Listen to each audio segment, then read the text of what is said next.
Authentic German Sauerbraten. Let's go. This recipe is truly made with love and it takes about 4 days time. You'll need 1 cup of red wine, 1 cup red wine vinegar, 2 cups water, 4 bay leaves, a teaspoon of peppercorns, and 4 cloves. 1 sliced onion, bring to a boil, and swirly whirly whirl. Place a Ziploc bag in a bowl, pour a little bit of your marinade in the bottom, put your rump butt roast in a bag, and then you're going to pour the rest of your marinade over it. Switching bowls so it's a tighter fit and so that the liquid is covering it up. You've got to turn it twice a day for 4 days.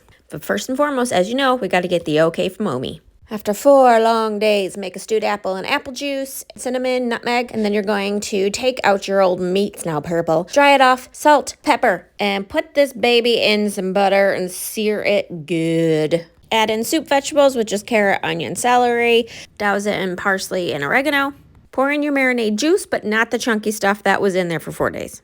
Add your stewed apples and a little bit of the juice. A generous 1 cup of Gingersnap or gingerbread or Lebkuchen if you have it. This is the true version. Add 1 to 2 cups of beef broth. Give it the old football pat and let it simmer for about 2 hours. Pull it together, you drooly heathens. Gravy time, you strain out the meat and the vegetables. Pour back the gravy into the pot, and this is where you add salt, pepper to taste, and some little red wine, and cook it up again if you want. And oh my god, Sauerbraten so good with canoodle and red cabbage. Those recipes are coming soon for you. Guten Appetit!